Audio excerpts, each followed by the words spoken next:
안녕하세요, 머니스나이퍼입니다. 이번 영상은 브라질 연금 개혁 어디까지 왔나? 라는 제목으로 영상을 준비 한번 해봤는데요. 브라질에 대한 연금 개혁 움직임 뿐만이 아닌 공기업 민영화 움직임까지 빠르게 움직이고 있는 것을 볼 수가 있습니다. 하지만 지금 보시는 것처럼 브라질 보베스파 지수 같은 경우는, 주가 지수 같은 경우는 다른 시장에 비해 지금 미국과 중국 간의 무역 분쟁이 장기화되고 있는 시점에서는 상대적으로 브라질 주가 지수는 좀 견고하게 움직이고 있습니다. 그래서 브라질에 대해서는 긍정적으로 생각해 볼 수 있지만 저는 개인적으로 조금 우려를 가지고 있는데요. 우선은 이 보베스파 지수 같은 경우가 지금 보시는 게 3월 20일경 트럼프와 브라질 대통령 보소나로가 정상회담을 했던 기점으로 주가 지수는 상승과, 그리고 이후 트럼프의 트위터로 인해서 지금 하락을 맞이하고 있는 흐름을 보이고 있습니다. 다른 시장에 비해서는 상대적으로 견고하게 움직이고 있죠. 이렇게 월봉으로 보시게 되면은 확실히 브라질 주가 지수가 이전 정고점을 힘차게 뚫고 우상향하는 것을 확인하실 수가 있습니다. 그런데 저는 개인적으로 최근 들어서 요 근래 들어서 좀 불안했었는데요. 왜냐면은 환율 때문이었습니다. 환율을 보시면은 헤아라 달러 기준으로 4 헤알이 넘어갔을 때 좀 위험 신호로 받아들일 수 있다. 이거는 어떤 의미냐면은 국내 원달러 환율 기준으로 따져보면은 지금 현재 1200원을 뚫느냐 아니면은 이 환율을 지지하고 방어하느냐가 좀 관건이라고 볼 수 있는데요. 그런 부분에서 지금 이 헤아라 환율 같은 경우도, 달러 헤아라 환율 같은 경우도 4헤아를 지키느냐 지키지 못하느냐를 좀 예의주시했었습니다. 그런데 전체적인 이머징 시장 그리고 국제적으로 달러 베이스 환율을 봤을 때는 모두 약세 흐름을 나타내고 있죠. 그 중에서도 지금 현재 원달러 환율 같은 경우는 사실상 앞으로 1200원 선이 깨질 가능성이 굉장히 높다고 보고 있는 상황입니다.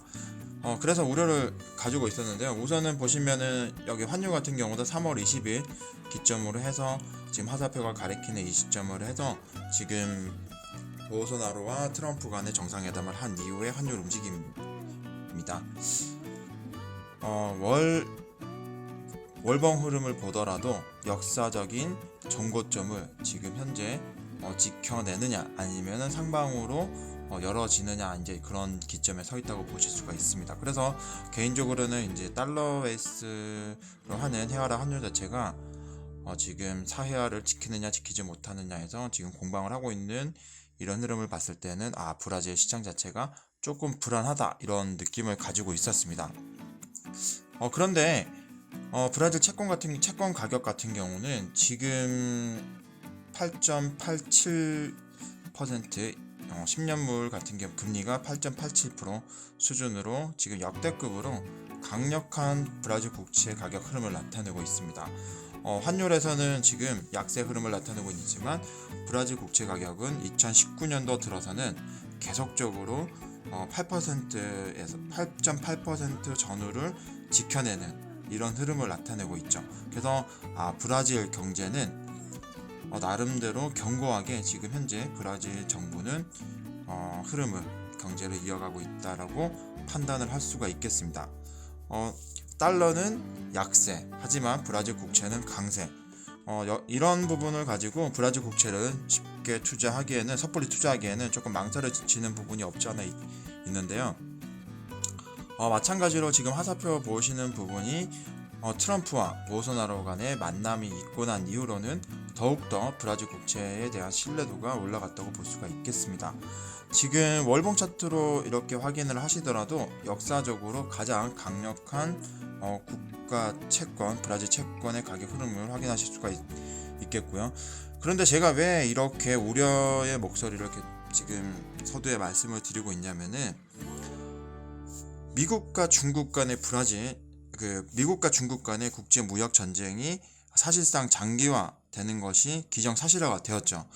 그런데 지금 브라질의 부통령이 베이징에 방문을 해서 브라질과 중국 간의 외교가 더 긴밀하게 이루어지는 움직임이 생겼습니다.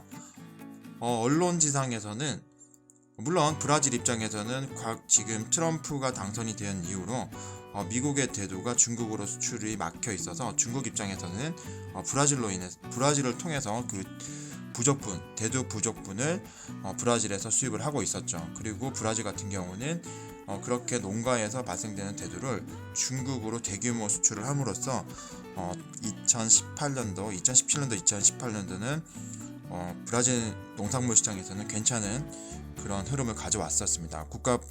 국부를 축적하는 좋은 방안이었죠. 그래서 이번에는 더욱더 크게 중국과 외교를 하기 위해서 브라질의 부통령이 베이징을 방문을 했었는데요. 이때 단순한 농산물 흐름뿐만이 아니고 지금 1대1로에 있어서도 브라질이 참여하느냐 하지 않느냐를 두고 지금 이야기가 오갔습니다. 그런데 지금 미국과 중국 간의 무역전쟁이 한창이고 브라질은 남미 쪽에 있어서 트럼프의 아바타라고 하는 보소나로 대통령을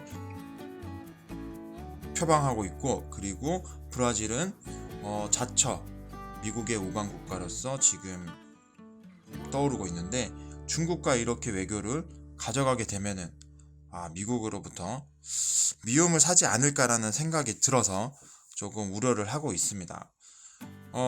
우선 보시면은 또 우려를 더 극대화하는 부분은 바로 화웨이인데요. 브라질에서 화웨이가 4년 동안에 지난 4년 동안에서는 판매가 없었습니다.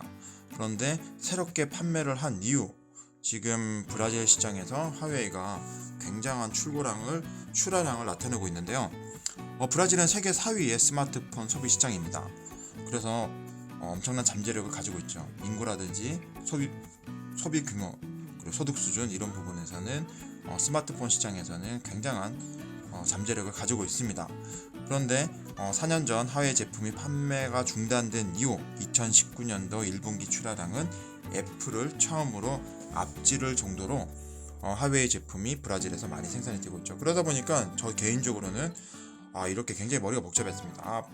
분명 브라질은 미국과 지금 우방국가로서 표방을 하고 있었고, 트럼프도 그렇게 말을 했었고, 전략적으로 브라질을 이렇게 포옹하고 안고 가는 그런 분위기였는데, 브라질이 이렇게 미국이랑 가깝게 지내고 있고, 특히나 화웨이 제품을 브라질에서 전격적으로 허용을 한다고 하면은 미국이 대외적으로 화웨이 제품을 사용하지 못하게끔 공식적으로 이야기하는 것과는 전면적으로 대치되는 상황이죠. 그래서 개인적으로는 좀 골치 아팠고 조금 불안한 감이 없지 않아 있었습니다. 그런데 이런 부분에서 이제 밀당이라고 해야 되나요? 아니면은 브라질이 중국과 더 가까워지는 것을 미국에서는 막으려고 하는 움직임인지는 모르겠지만, 이렇게 미국에서 공식적으로 발표를 했습니다. 미국에서는 공식적으로 브라질을 OECD 국가에 가입을 시키게끔 지지하고 그런 부분을 적극적으로 의사를 표명한다라고 발표를 했습니다. 그래서 이 소식을 바로 5월 23일 날 브라질의 보소나로 대통령은 본인의 트위터로 발표를 했고요. 물론 이러한 퍼포먼스 자체가 트럼프와 굉장히 닮아 있습니다. 그래서 5월 23일 OECD 가입을 공식 지지하는 결정을 미국에서 나타냈습니다. 이런 뉴스를 접했을 때 개인적으로는 브라질에서 제가 가지고 있었던 우려가 많이 이렇게 좀 해소되는 그런 생각을 가지고 있었고요. 그리고 보시면은 지금 현재 OECD에 추가적으로 가입할 수 있는 후보군이 아르헨티나, 루마니아, 크로아티아, 헝가리, 불가리아, 그리고 브라질 이렇게 되어 있는데, 그 중에서 여러 가지 조건 면에서 브라질이 가능성이 가장 높다고 합니다. 그래서 미국이 이런 부분을 지지하고 미국에서 적극적으로 의사를 피력하게 되면은 브라질은 OECD에 가입할 수 있는 가능성이 굉장히 높아지죠. 그러면 OECD에 가입하고 나면은 OECD에 가입했던 국가들이 어떤 효과가 있었는지, 저희가 브라질 국제를 투자하는 입장에서 다른 국가들 OECD 가입 이후의 국가 채권의 신뢰도나 수익률이 어떻게 변했는지 살펴보도록 하겠습니다. 저희 대한민국 같은 경우가 우리나라 대한민국이 96년 12월 12일 날 OECD에 가입을 했었는데요. 그 이후에 보시는 것처럼 현격하게 눈에 띌 정도로 국가 신뢰도도 올라갔고 우리나라 국채가 그 수익률은 이런 식으로 채권의 가치가 올라가는 것을 확인할 수가 있습니다. 뿐만이 아니고 지금 칠레 같은 경우도 2010년 보시면은 5월 7일 2010년 5월 7일이면은 2010년 5월 7일 이때 시점에서 가입을 하고 대한민국만큼은 아니지만 그래도 채권 가격은 지속적으로 상승하는 모습을 나타내고 있습니다. 마찬가지로 브라질에서도 지금 현재 기준금리가 6%대 수준인데 기준금리는 앞으로 더 낮출 수 있는 여지도 충분히 있고요. 그리고 OECD에 가입을 하게 되면 외국의 투자 자금을 끌어들이는 데는 보다 더 유리하다고 볼 수가 있겠습니다. 그래서 긍정적으로 판단을 하고 있고 브라질에서는 지금 현재 연금 개혁법만큼이나 중요하게 생각하고 있는 것이 민영화의 흐름인데 보시는 것처럼 항공에 관련된 부분, 항공산업에서 외국인 투자 자금을 확대하겠다라는 의안이 지금 의회에 제출된 상황이고요.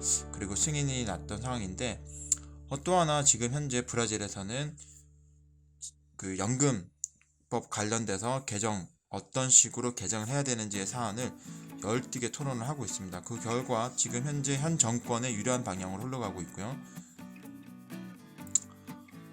그런데 지금 25일이죠. 최근의 뉴스를 보시면은 파울로 구데조 재무장관은 연금 개혁안이 온전히 상정되기를 희망하고 있다라고 강력하게 이야기를 하고 있습니다. 이거는 지금 어떤 의미를 가지고 있냐면 제가 뒤에서 설명을 드리겠지만 지금 약 40가지 종류의 40가지 정도의 연금 개혁안들이 지금 논의가 되고 있는데 이런 부분을 거의 양보할 수 없다라는 것이 지금 재무장관의 입장입니다. 본인의 자리까지 내어놓고 내가 만약에 연금 개혁안이 흐지부지하거나 뭔가가 약하게 연금 개혁안이 진행된다고 하면은 나는 이 자리를 내어놓겠다라고 할 정도로 강력하게 지금 의사를 피력하고 있습니다. 그러면 이게 먹히느냐가 중요한데 우선 연금 개혁 스케줄을 보시면은 지금 브라질에서 연금 개혁안은 지금 화면에 보시는 지금 이런 5단계로 움직이게 되어 있는데요. 첫 번째가 바로 하원에서 헌법 및 정의위원회의 개혁을 위한 의회에서 다수결을 동의를 받아야 되는데 이 부분은 이제 통과가 되었죠.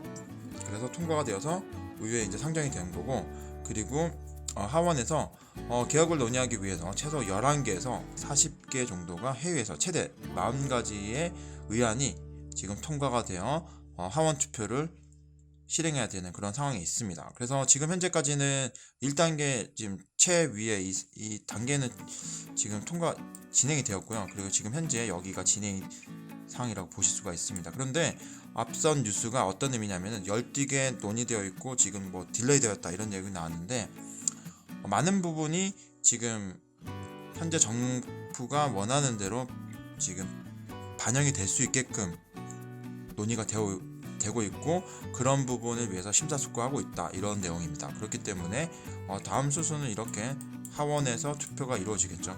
하원에서 투표가 이루어진다고 하면은 가장 중요한데요. 이 하원에서의 투표가 총 513석 중에서 308명의 지지가 필요한 그런 상황입니다. 이게 만약에 하원에서 이렇게 통과가 된다고 하면은 거의 사실상 연금 개혁은 통과가 된다고 볼 수가 있고요.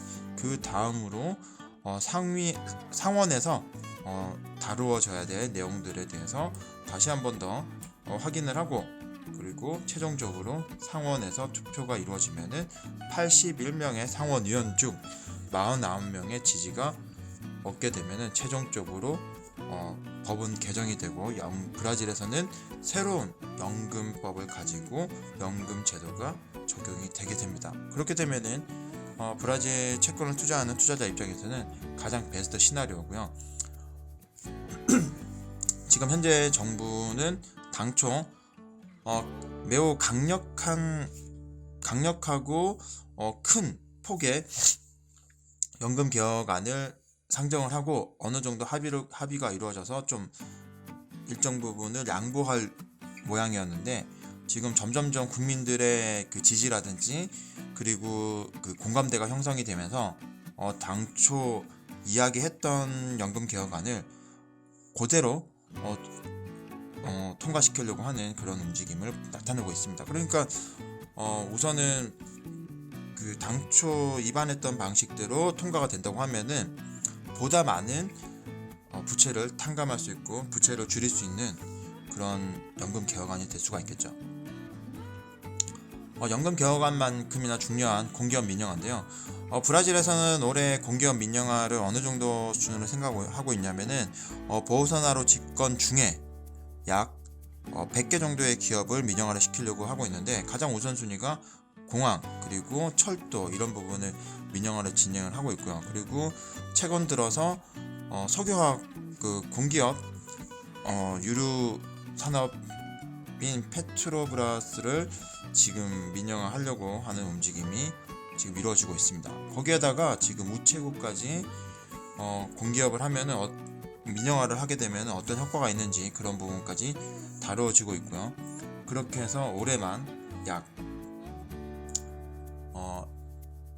상당 부분을 민영화를 추구하려고 하는 것이 지금 브라질의 움직임입니다. 그러니까 투트랙으로 움직인다고 보시면 돼요. 지금 브라질의 국가 부채를 지금 줄이면서 브라질에 가장 문제가 되고 있는 이런 재정적인 악화 문제를 해결하는 투트랙이, 첫 번째가 연금개혁, 그리고 두 번째가 공기업 민영화, 이런 쌍방으로 움직이는데 아직까지는 굉장히 긍정적으로 움직이고 있고 생각보다 그 어느 정권보다는 잘 진행이 되고 있다, 이렇게 보실 수가 있겠습니다. 그래서 오늘 지금 어디까지 진행이 되었냐 하면은 앞에서 설명드렸던 것처럼 지금 이제 하원에서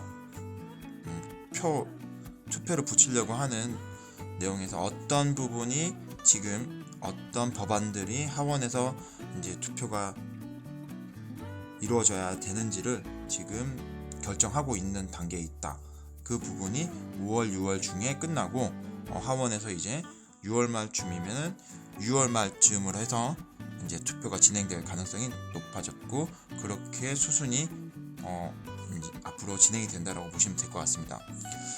그래서 지금 보소나로 대통령이 브라질로 많은 외자를 유치하기 위해서 지금 많이 홍보를 하고 있죠.